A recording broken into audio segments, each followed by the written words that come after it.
Oke, Assalamualaikum warahmatullahi wabarakatuh. Bertemu lagi bersama saya di channel ini. Kali ini kita akan melanjutkan pembahasan seputar pembuatan aplikasi desktop.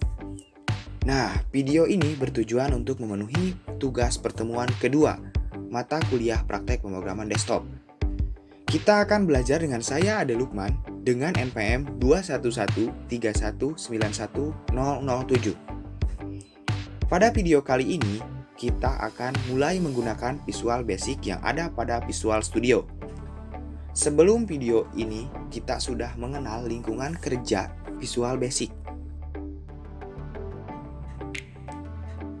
Bagi yang belum menonton video pertama pada seri ini, silahkan kalian tonton dulu videonya, agar kalian mengenal terlebih dahulu Visual Basic. Silahkan klik tombol yang ada di kanan atas video ini, atau bisa juga klik link di deskripsi. Nah, kalau sudah, silahkan buka kembali aplikasi Visual Studio yang kalian install.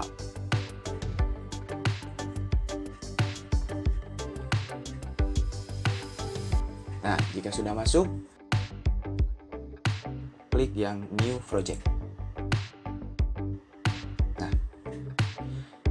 pilihnya di sininya Visual Basic ya. Kemudian ininya Windows Form Application. Nah, untuk namanya saya rubah menjadi tugas 2 misalkan. Kemudian untuk lokasi penyimpanan saya tidak akan merubahnya, saya akan simpan di sini. Bagi kalian yang ingin berubah, silahkan klik di sini aja. Oke, kalau misalkan sudah, klik OK.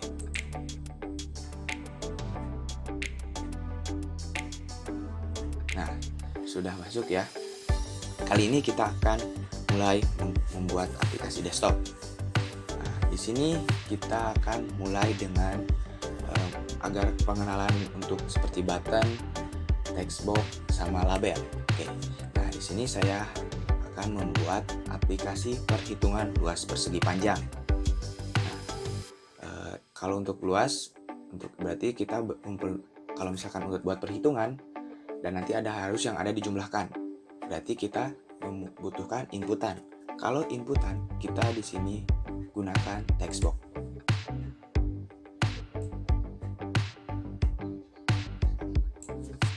Kita pakai text box. Kita membutuhkan text box-nya sebanyak 3 ya. Ini copy aja. Nah, copy.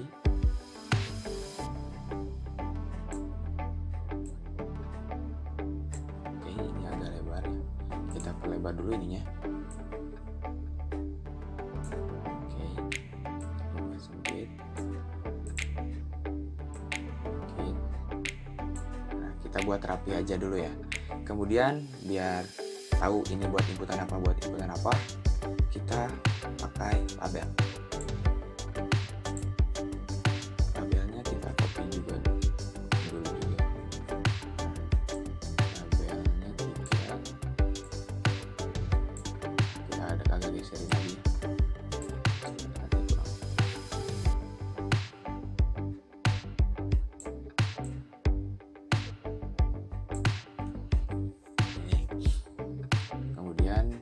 Kita butuh button buat eksekusinya nanti.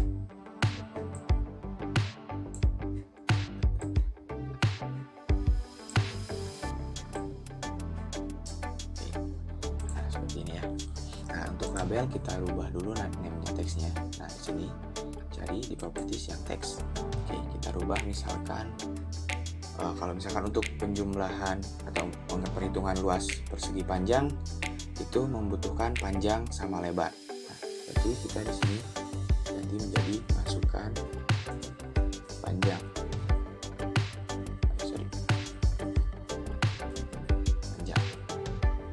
Nah, kemudian yang label kedua kita rubah menjadi masukkan lebar.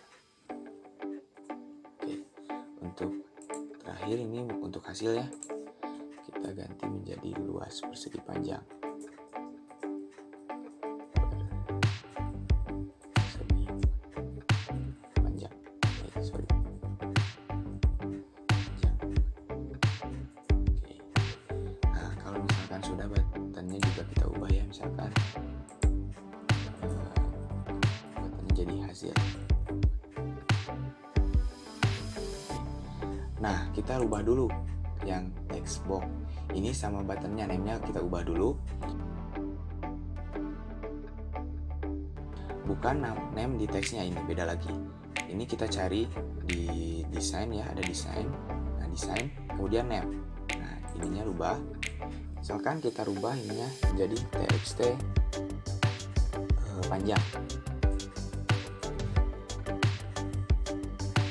Kemudian yang lebarnya kita rubah menjadi txt lebar. Nah, kemudian yang ini menjadi txt hasil. Nah, di sini syaratnya tidak usah menggunakan, tidak bisa menggunakan spasi ya. Kalau misalkan mau spasi bisa pakai underscore. Kemudian yang ini hasil, button hasil, kita ganti menjadi btn hasil. Nah, kalau misalkan sudah diganti, kita klik yang buttonnya, atau mungkin ganti dulu ya, ini nama di formnya, kita cari teks lagi. Nah, kita ubah misalkan ini menjadi penjumlahan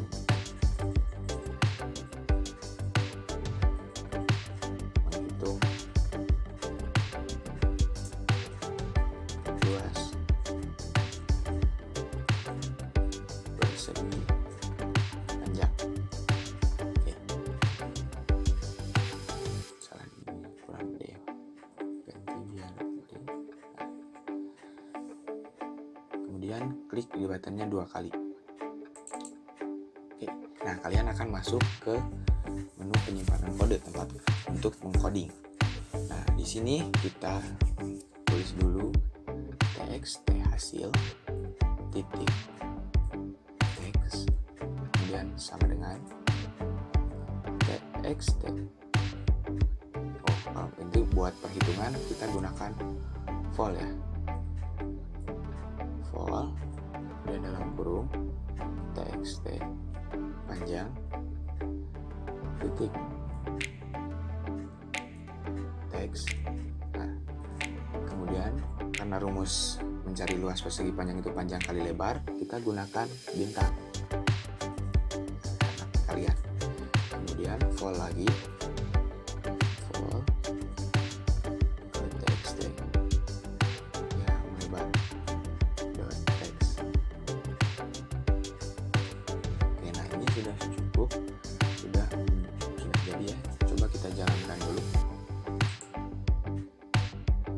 Nah, misalkan kita masukkan panjangnya 10, kemudian kita masukkan lebarnya 4. Nah, harusnya hasilnya menjadi 40 ya. Nah, klik, muncul. Nah, di sini kita akan modifikasi lagi ya, biar ininya agak berbeda. Nah, kita masuk lagi ke desainnya, kemudian kita klik yang ini, Xbox untuk hasil, kemudian kita cari yang enable. Nah, yang enable-nya kita rubah menjadi false. Nah, ini gunanya buat apa? Jadi nanti pas kita jalankan, inputannya tidak bisa diisi. Jadi tidak bisa diisi pokoknya. Nanti kita lihat ya. Kemudian untuk ini di formnya kita cari dulu.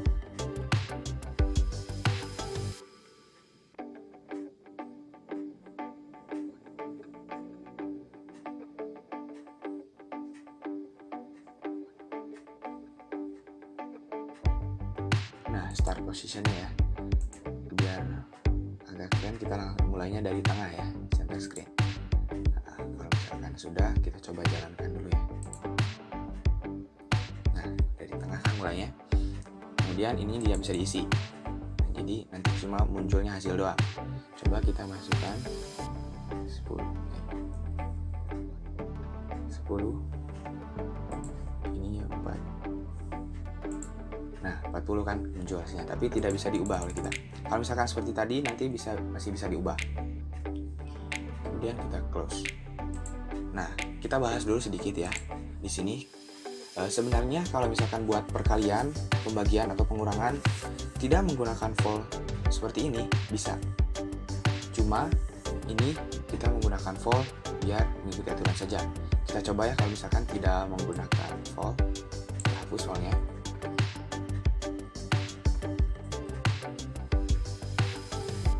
Ini for maksudnya untuk menjelaskan bahwa ini sebuah inputan angka atau integer. Yang kita kalau misalkan kita gini ya coba pasti masih bisa jalan karena inputannya ini perkalian kan, 10 kali 4 lagi hasilnya masih tetap. Nah, seperti itu ya. Jadi kalau untuk perkalian, pembagian, pengurangan mau menggunakan for atau tidak kalian masih bisa pakai. Nah, kalau misalkan untuk penjumlahan kalian diharuskan menggunakan for. Oke. Nah, kemudian di sini saya akan membuat form baru. Kan ini masih ada satu form. Nah, kita coba buat form baru ya. Masuk ke project, add window form. Nah, di sini pilih yang ini ya, yang window form. Kemudian add, biarkan namanya seperti itu saja ya. Oke, nah muncul ya. Nah, kalau misalkan kalian punya form baru, tapi kalian misalkan mau start, ini kalau misalkan di start pasti akan jalannya ke masih form pertama. Coba ya, tuh masih form pertama. Bagaimana kalau misalkan kita ingin jalankannya form kedua? Nah, kita masuk ke project, kemudian kita ini ada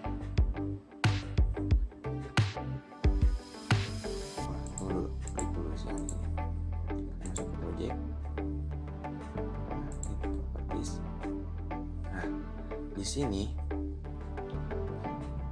startup formnya kalian ubah menjadi form 2. Oke, kita coba ya. Kita simpan dulu, terus kita coba. Nah, jalannya form yang kedua ya. Oke, kita atur lagi ya form keduanya. Di sini kita ubah dulu posisinya agar di tengah lagi.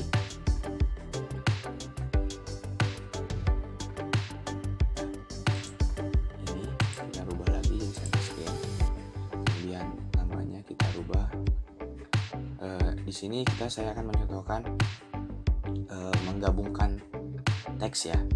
Jadi kita akan membuat sebuah alamat. Misalkan ini data alamat aja ya. Oke, data alamat. Dikasih agak lebar sedikit ya. Berarti kita di sini memerlukan banyak text box dan juga memerlukan banyak label. Kita misalkan buat alamat itu alamat, buat terus desa, terus kecamatannya, kabupatennya, provinsi, dan yang terakhir baru alamat lengkapnya.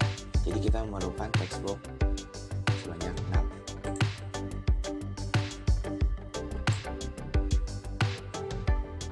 Kita copy 6 ya.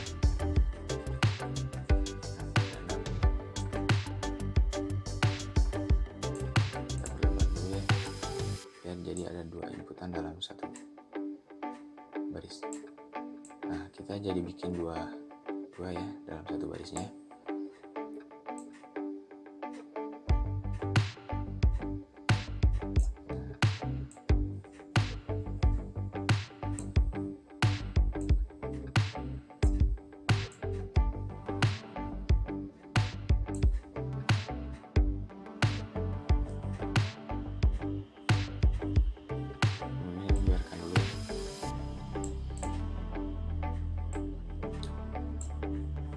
Nah, kita memerlukan lagi label ya, berarti labelnya kita memerlukan, oh maaf ini kelebihannya.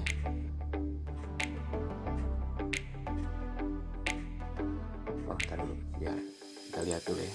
Kita memerlukan beberapa label. Bikin dulu ya, kalau misalkan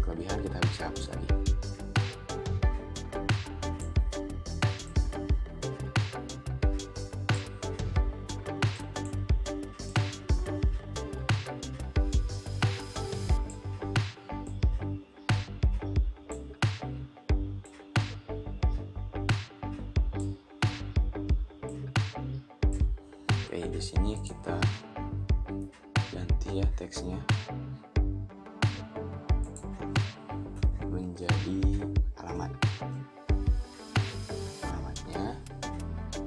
Kemudian yang ini menjadi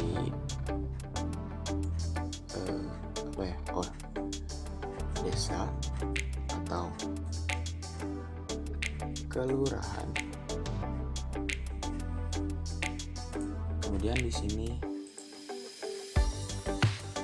kecamatan. Ini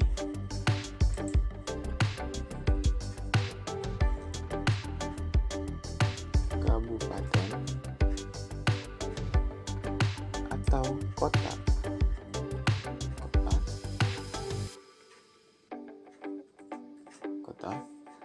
Kemudian ini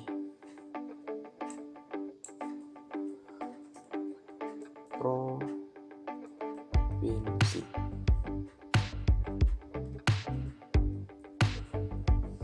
Nah, berarti kelebihan ya.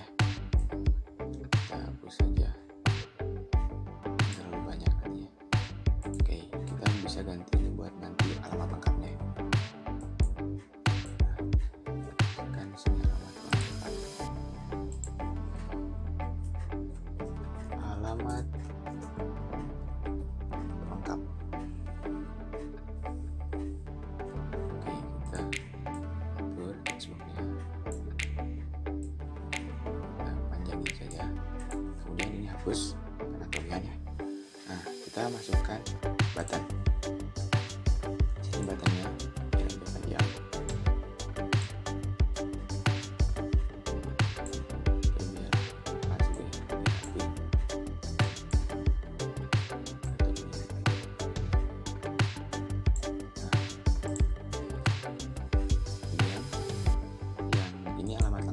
Biar kayak tadi lagi ya, biar nggak bisa dirubah lagi, kita enable-nya bikin file. Nah, kemudian name-nya kita sekalian ubah ya. Name-nya ada di desain. Nah, untuk name kita ubah menjadi txt alamat lengkap. Kemudian yang ini txt alamat.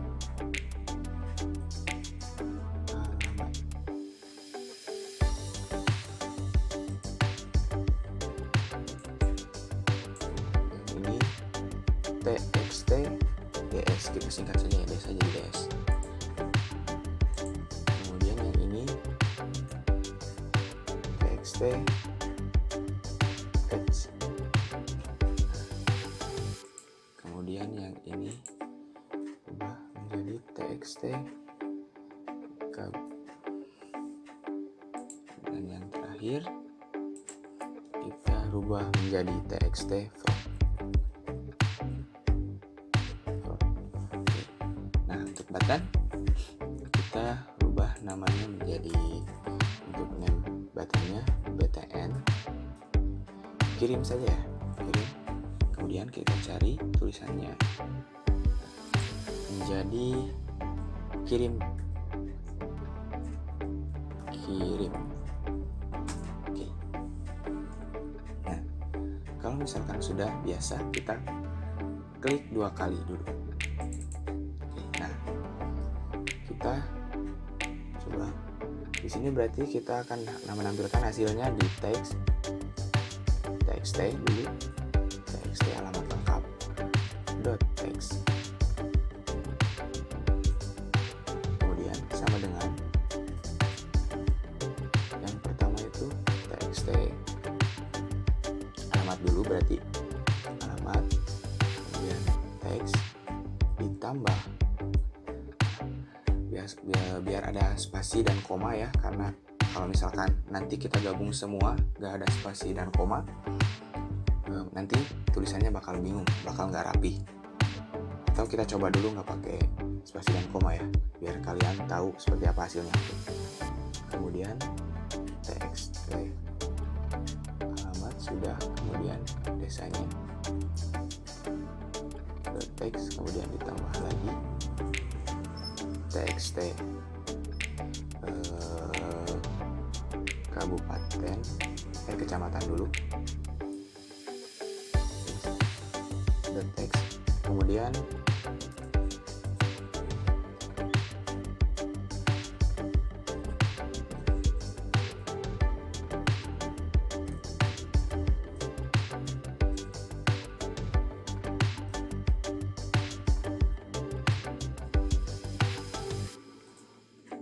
nah seperti ini dulu ya. Kita coba jalankan dulu, Ctrl S dulu, disimpan, kemudian start. Nah, kita misalkan alamatnya di sini saya tulis Cipatat. Desanya saya masukkan Sekarwangi. Kemudian kecamatannya Buah 2. Kabupatennya Sumedang. Provinsinya Jawa Barat. Nah, coba kita lihat ya. Kalau misalkan tidak ada spasi, nanti seperti ini ya, hasilnya berantakan. Oke, kita ubah lagi sedikit. Nah, berarti setelah alamat kita bikin aja tanda kutip seperti ini, kemudian koma dulu biar agak rapi, koma, kemudian spasi, tutup lagi kutipnya. Kemudian jangan lupa tanda tambahnya ya, tambah. Kemudian di sini lagi, setelah ini kutip lagi, koma spasi, tutup kutip, tambah. Oke. Kemudian setelah kecamatan juga kutip lagi, koma spasi, tambah. Oke. Kemudian di sini kutip lagi,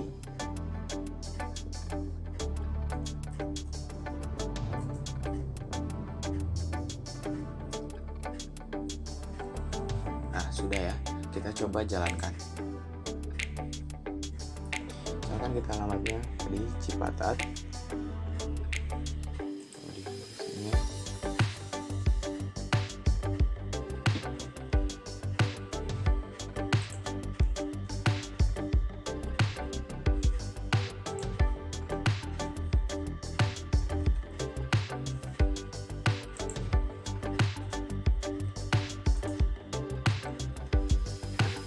kita coba kirim. Nah, sekarang rapih kan ya, jadi seperti alamat pada umumnya. Oke. Nah, mungkin itu saja ya yang bisa saya sampaikan. Apabila ada kekurangan, mohon dimaafkan. Terima kasih kepada kalian yang sudah nonton video ini sampai beres, dan jangan lupa di like, komen, dan share. Dan yang pasti jangan sampai lupa di subscribe ya. Oke, terima kasih. Assalamualaikum warahmatullahi wabarakatuh. Terakhir dari saya, salam kreatif.